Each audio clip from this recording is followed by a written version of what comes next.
Mga kabokals, sold out na, nabenta na po natin silang dalawa ni Tanaka. So yan, wala na po tayong Shamu, ubos na, pati yung ating mga crossbreed Dong Tao Shamu, yung ating pure breed Tanaka line Shamu. Ayan, oh. Ayan mga kabokals, oh. Ano pa yan, breeding pa yan, nag-egg po yan ngayon. Yan sir, nag-egg po yan, kaya pagka nakuha nailipat na ito sa area ni Sir J, matik na to. Pag pinagsama niya, meron na kagad siyang ma-harvest na fertile egg. Ito nga, siya na magtutuloy ng ating three-way cross. Yan, pasensya na doon sa mga nakaabang ng ating three-way cross. Hindi na natin may tutuloy, pero makikita pa rin naman natin ang resulta kay Sir J.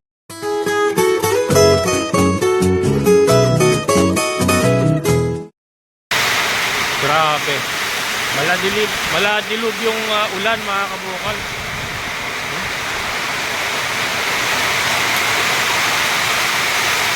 Napakalakas. Ito na lang, meron tayong tabing dito.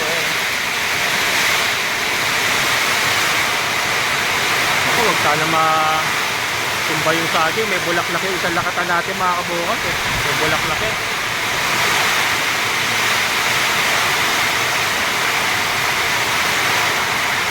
Thunderstorm lang yan mga kabukal. Wala tayong bagyo. Yung 4-3 nga, yung ating pipe tugan, yung mga layers natin hindi ko na natakpan, hindi ko na nagawang takpan. Sabi alas 3 pa lang yan mga kabokal, ha, alas 3 ng hapon.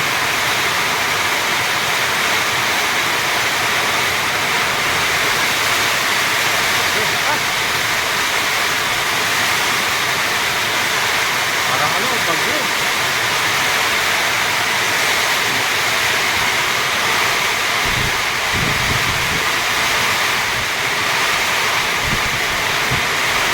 Tayo mga lele.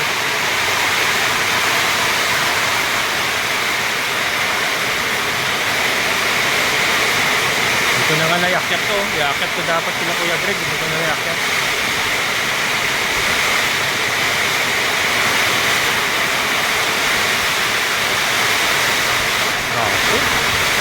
Grabe mga kabukas. Napakatindi naman ito ulan na to.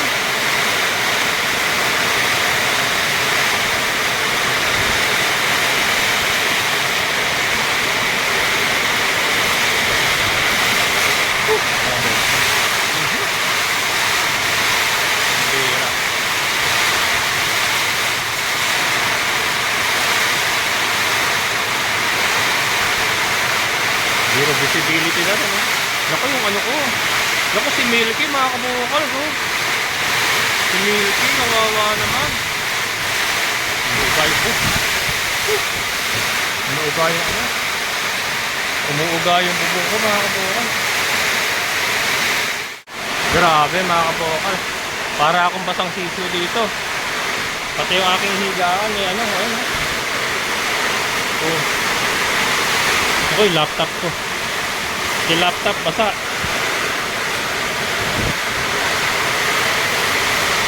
Grabe lakas ng hangin mga kabukas.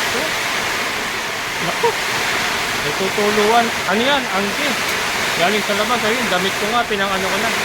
Pinagkapal ko na lang. Pumapasok yung tubig. Ayun. Ito mga kabukas. Grabe naman ito ilalabas.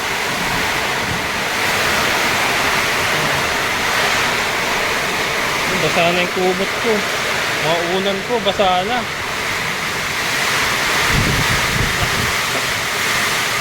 Ano na yun?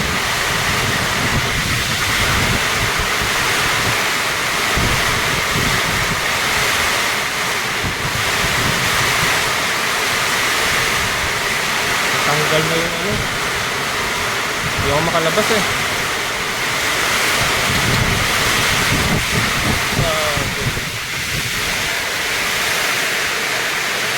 Grabe naman ko. Yung mga sinampay ko nakalaglagan eh.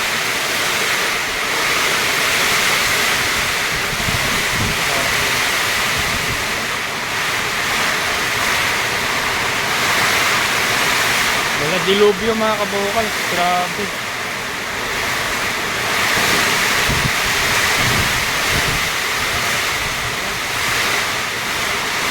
Kalat ng manok ko. Banta lahat.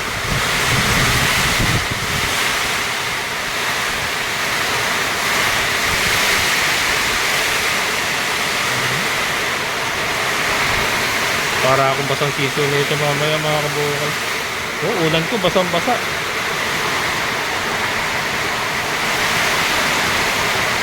Ito din. Napasok ang tubig.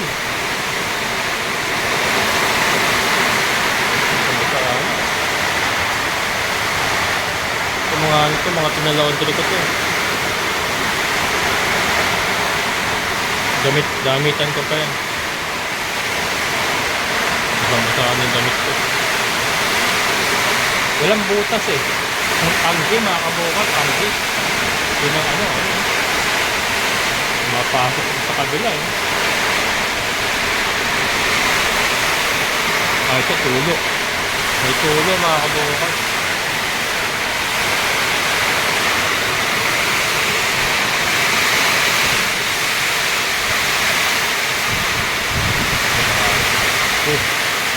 Itiglas pa. Nako. Ang saging natin mga kabukal, bumaluktot na. Yan yung may bulaklak eh. Yung lakatan natin oh.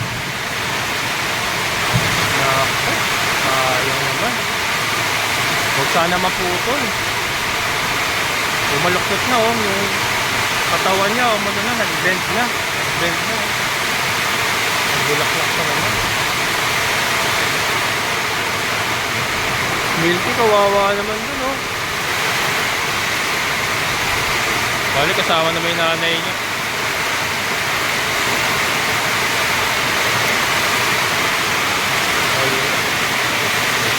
Hindi ko makapuntahan yung manok. Ay, yung mga manok natin dun, natanggal na yung Ito, natanggal na rin, nilipat.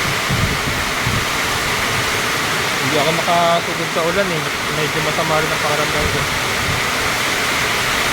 Si Bella nabasa pa rin no? Kahit may na tayo, may tabig na tayo. At least yung mga bubong natin nag-hold. Wala lumilipad. Pero napakalakas ng ulan. Si Beauty, ayun. Tinakpan ko ng kapoting dilaw. Yung kulungan niya. Ano sa loob si Beauty? Kahit ang kulungan niya. Basang-basa yung dingding mga kabukas oh. Wala. Lumusot pa rin sa taas yung yung angry kahit may tabig na ako dito.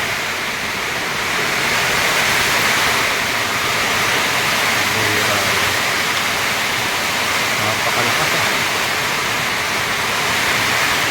Tama na. Ano ba kinagagalit mo? Galit na galit mga kabukas eh. Galit na galit. Ayan. Kung sana mabali, sayang yung lakatan. Nag-bent na nag-bent na. Tutukuran ko pa yan hindi pa kasi lumalabas yung bunga eh. Bulaklak pa lang eh. Possible pala yung bulaklak eh. Pagka may bunga na yan, tutukuran ko yan.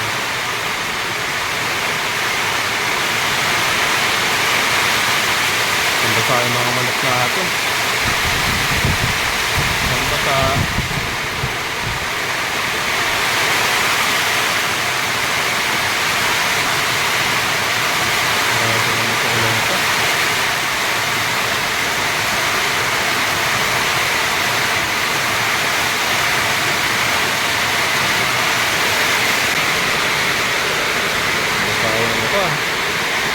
Basa yung higaan ko mga kabukal.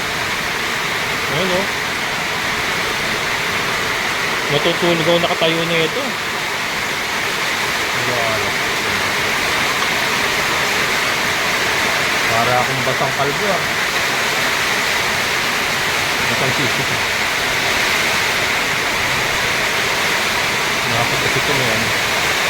May sakit talaga. Yero. Flashing siguro. Thunderstorm lang yan mga kabukals, ha. Napakatindi.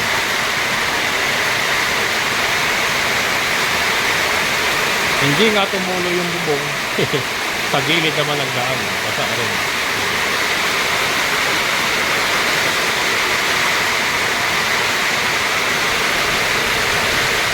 Ito.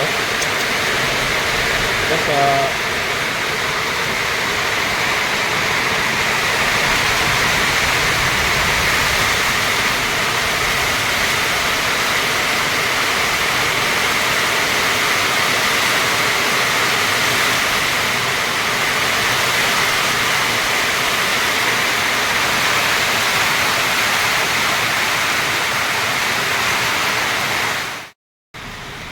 Ayan mga kabukals, nag-subside na. Ano na siya. Nahimasmasan na. Grabe. Pakalakas. Buti na pero nag-bend yung ano mga kabukals, oh, yung puno ng ating lakatan. Nakita niyo ba? Naging ano, oh, nag-bend na siya, oh. Buti hindi naputol. Grabe.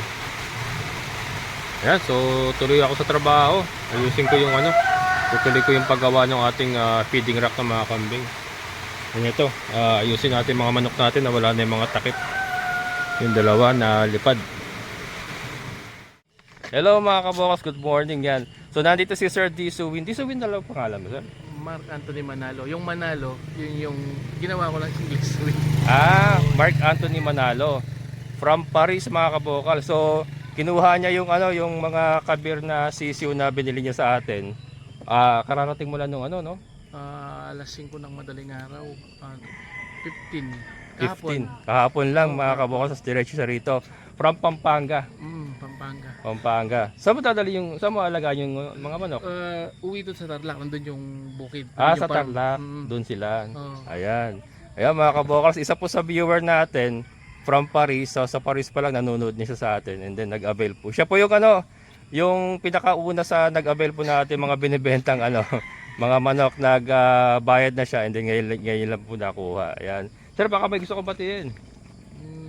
Shoutout to sa mga yung kaibigan natin sa Paris, Boss Rod tsaka Boss Rodel, taga Paris ho. Boss Rod, ayan, shoutout po. Boss Rodel and Boss Rod. Ayan. Tagal ka na sa Paris? 2017. Matagal na. Oh, Ano, may plano kang Ngayon pa ano? lang ako umuwi. Ngayon ka pala umuwi? Dire-diretso yun? Oo, kasi di agad nagka-papel. Pero anong plano mo? Magduka na talaga? Hindi, umuwi pa rin. Iba pa rin yung atin. Dito ka pa rin magre-retire? Oo, iba pa rin ang atin. Iba Kaya talaga. karamihan sa mga OFW, farm talaga. Kaya nga. Yun. So yung farm mo doon, ano mga alaga mo ron? Wala pa, bali panimula yan. Panimula? Oo. Tapos mga sagi, mga puno? Pag hindi kami nagkasundo nung kinukuha kong baboy, Oo. may kipitas tayo dun sa May mga manganganak tayo next month. yung mga basya mo, tsaka si Hinalipok. Si Pasensya na po, medyo po yung lang konti, kaya hindi Oo. masyadong kakarating lang. may jet lag pa. Nandiyan lang pa. Oo. Ayan sir, maraming salamat. Ingat kayo. Pumunta pa ng Tarlac mga kabukas eh. So, Sa diretso mga sila ng Tarlac. viewers po ni Kaya Erwin, lagi pong don't forget to like, subscribe, at lagi po tayo nakatutok. Ayan. Don't skip po tayo sa ads. Yun po. Ayan. Ayan, maraming salamat sir. Salamat po. Ingat sir, ingat. Ingat. Ayan. Salamat Si po. family, pwede kunan. Ayan. Oo. Ingat kayo, ingat. Salamat po. Ayan sir. Dire-diretso ka lang, sir. Dire-diretso lang. Madali lang dyan sir. Baka siguro naninibago lang kayo. Oo. Mga anak mo? Ay, nahiya si ma'am. Panganay ko, si Mrs. Hello ma'am. Ang puputi ng family mo. Panoorin nyo sa vlog yan. Lilitaw kayo sa vlog. Ayan. Ilan daw yung viewers? Bumati ka. Ilan anak mo? Siya lang? Yung bunso ho, naiiwan. May bunso ka pa. Ayan. Hello. Baka may gusto ka batiin. Wala. Si ma'am. Ayan. Sige sir, ingat. Karwin, maraming salamat. Ingat. Opo. Pagka maganda panahon, nandito pa kayo, pasyal lang kayo. Kasi ngayon, lulubog talaga eh. Tatapat sa Oo, natapat eh. Lakas ng ulang kahapon, grabe. Oo. Sige. Salamat kayo. Oh, ingat sir ha. Bye-bye. Ayan. Sumiram ako ng hagdan kay Kuya Greg at ayusin natin yung ating bubong. Ayan, ito naging problema. Ayan, oh. Yung nakaganyan. Gagawin ko niyan. I-overlap ko dun sa bubong mismo. Naka-overlap dapat siya. Hindi ganyan kasi tinapa lang sa gilid. Dapat yan naka-overlap sa bubong tapos nakaganyan pa. Para yung angge hindi pumasok. So yun ang gagawin ko ngayon. Kaya lang mag-ano muna tayo. May papakita muna ako sa inyo. Yan, saka na tayo mag-update yan. Pero yan. Ito mga kabukal, so buti na lang hindi naputol. Ito yung sinasabi ko sa inyo, may bulaklak na ating lakatan. Ayan, kita nyo ba yan? May bulaklak na ating lakatan. So parang nag-bend yung katawan niya. Ayan, ito, parang nag-bend dito. Medyo nag-bend. Ayan, buti na lang din naputol. Sayang kung naputol. Ngayon gagawin ko yung mga kabukals, tutukuran natin yan. Tutukod tayo ng kawayan. Kukontrahin natin yung bigat niyang na yan, bunga na yan. Kukontrahin natin yan. Pero na yan, susunod na hindi pa naman siya bumukay. Wala pa naman bunga. Kasi bibigat yan, mabigat yan. Tapos yung ganong kalakas na hangin, pag naulit yun, sigurado bali. Mababali, kaya kailangan may suporta yan. So yan.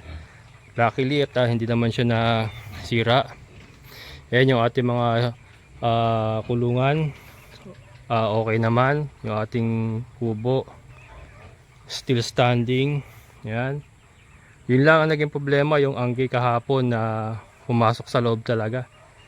Yung mga puno natin okay naman. So yun, ito mga kabukalas, bago tayo magtapos, meron akong update sa inyo. Ay, mga natin mga kabukal, so sumipa na.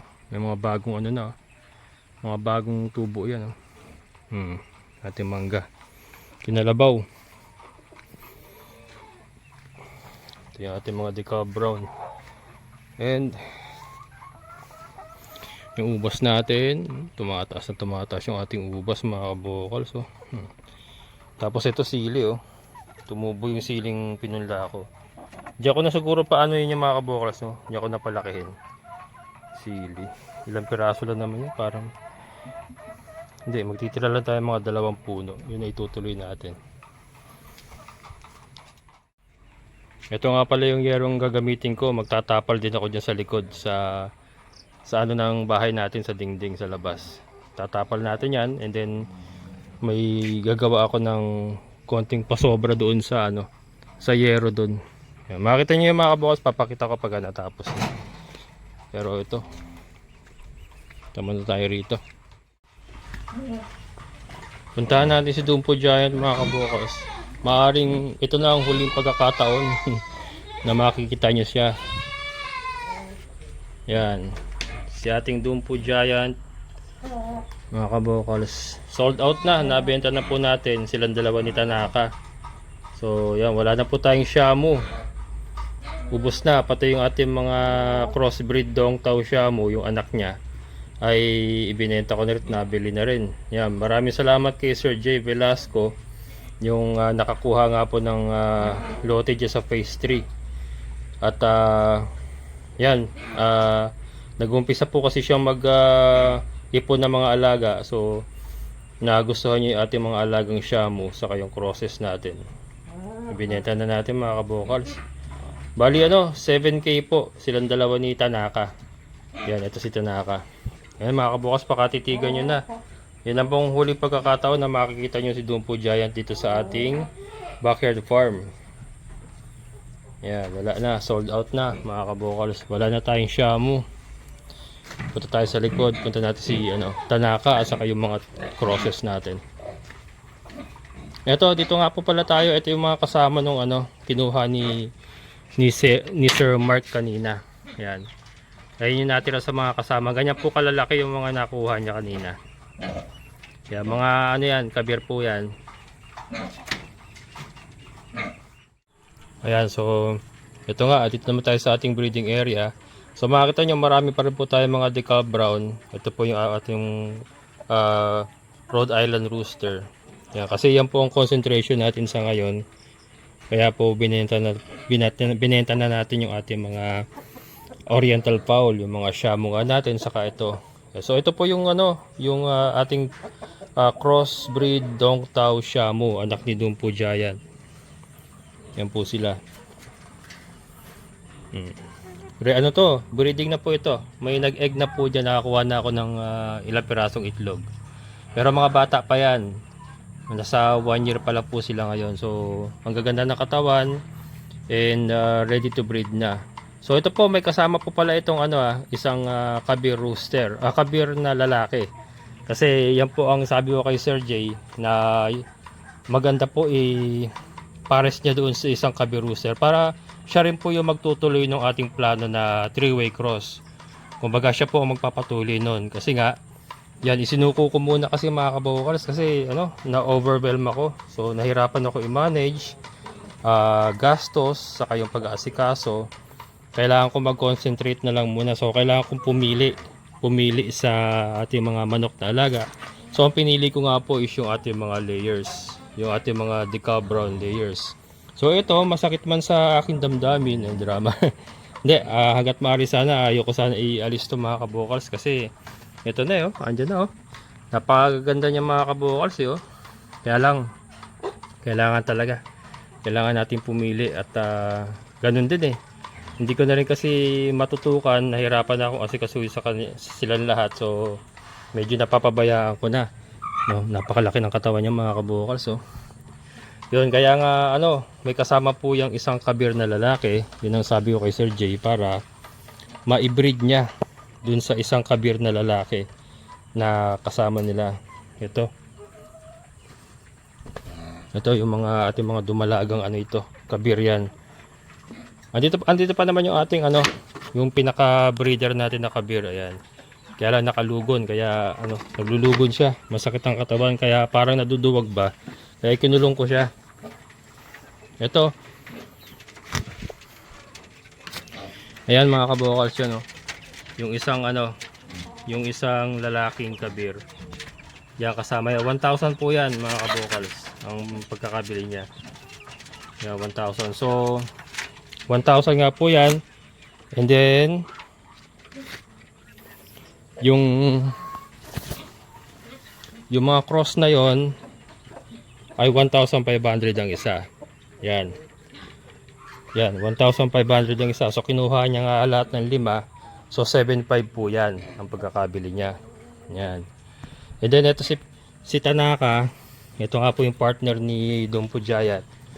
Yung ating pure breed Tanaka line Shamu. Ayan Ayan mga kabokals Ano pa yan? Breeding pa yan. Nag-egg po yan ngayon. Yan sir, nag-egg po yan. Kaya pagka nakuha nailipat ito sa area ni Sir Jay, matik na to. Pag pinagsama niya, meron na kagad siyang ma-harvest na fertile eggs. Ayan. So yan, Sir Jay, kailangan mo pala ng incubator Kailangan mo ng incubator sir. Kasi hindi po naglilimlim to mga to. Yan, incubator ang magpipisa sa kanilang mga itlog. So yun mga kabokal, so nag-decide tayo nga na ialis na natin mga Oriental Fowl. Anyway, nandiyan lang naman sila sa phase 3. So kung kinakailangan, kung gusto natin magtuloy pa sa Oriental Fowl uli, pwede naman tayo naman ang bibili ng sisiw kay Sir Jay. Ganun lang yun. And then ito nga, siya na magtutuloy ng ating 3-way cross. Yan, pasensya na doon sa mga nakaabang ng ating 3-way cross. Hindi na natin may tutuloy, pero makikita pa rin naman natin ang resulta kay Sir Jay kung ano ang kalalabasan ng 3-way cross. So yan, makikibalita na lang tayo kung ano ang kalalabasan ng 3-way cross na Dongtao, Shamu at Kabir. Ayan. Kaya nga pinagtirahan ko siya ng isang lalaki na Kabir para maipares niya rito. Ayan. So dito tayo magko-concentrate mga kabokal sa ating mga decal brown at Rhode Island. Yung ating mga layers, pati yung si White Leghorn, yan, mananatili yan sa ating alagaan. Si Rhode Island, si Fiona nandyan pa. Yung nanay nito mga to, yung ating pure Dongtao nandyan pa. Nasa battery cage. At saka yung dalawang original natin na Kabir hens nandyan pa. So Ang nawala lang talaga yung Oriental Fowl. Not sure kung yung Dongtao is kasama sa Oriental Fowl. Pero yan, nandiyan pa si Dongtao. So yun. So yan mga kabokals, yan pong aking update for today. Wala na tayong Shamu, wala na tayong crossbreed Dongtao Shamu. Pero magpapatuloy po tayo sa layers. Yan. So parang ano po yan? Parang isang pamilya yan, yung isang mag-asawa na maraming anak. 'Di ba? Pag sobrang dami, halo-halo kasi. So mahirap itaguyod. Mahirap itaguyod mga kabukals pag masyadong maraming anak. Hirap. Kaya kailangan natin magbawas para mapagtuunan natin sila ng pansin, makapag-concentrate tayo sa kanilang pangailangan sa sistema. Ayan. Pero parehas po magaganda yan mga kabukals ha. Ito may kita din dito pagka ito nakapag-produce na si Sir J ng mga sisiw nito na 3-way cross. Yan, tutulungan din natin siya magbenta. Kung gusto niya magbenta, tutulungan din natin siya magbenta. Ayan, Sir J, kung may produce ka na, sabihin mo lang sa akin at iba-vlog natin yan. Pero ito nga, mas nadadailan, para sa akin mas nadadalian ako sa sa layers kasi. So, yun po, kumbaga, mas nagagamay ko ang layers. Kaya po, nag-decide po tayong tanggalin yung mga Oriental Fowl natin. For now. Ayan, para naman sa para matutukan natin yung mga layers ng gusto. So yan mga kabokals, so yan pong aking may babahagi sa inyo for today.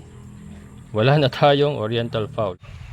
Ayan mga kabokals, maraming salamat sa inyong muling pagsama. Shoutout po ulit kay Sir J. Velasco and kay Sir Mark Anthony. Yan, maraming salamat po. And shoutout din po kay Sir Dick Piojo. Yan, pasensya na sir, ngayon lang kita na shoutout. Halos magkasabay po sila ni Sir J. Na nag-avail ng lote sa phase 3. Yung kay Sir Dick ay 400 square meter. Pinabakuran din po kay Kuya Greg. So, yan, don't worry sir, pagka nakapunta ako ng phase 3, inahantay ko lang yung pinapadeliver ni Sir J na kubo. Mag-shoot po tayo doon at bibidyohan ko rin po yung lote para makita nyo po and para may pakita natin sa ating mga viewers. Ayan, 400 square meter kay Sir Dick Piojo sa phase 3. Ayan, and kay Sir J. Velasco nga po, I think magiging 400 square meter din po yun. Pero as of now, 300 po yung nabakuran niya. Ayan, pero magdadagdag nga daw po siya, yun ang pagkakasabi niya sa akin. So magiging 400 square meter din po yun na magkakadikit. Ayan. And shoutout din po kay Johnny Kai from Southern California. Ayan, shoutout po. Syempre sa lahat ng mga solid kabokals and mga silent viewers, shoutout po sa inyo lahat. And sa ating kaibigan po na si Sir Boyat, sir, thank you so much. Ayan, so muli ito ang inyong kabokals farmer. Nagsabing sabay-sabay tayong mangarap, magsikap at kumilos na siguradong ulan ng ating amazing na buhay.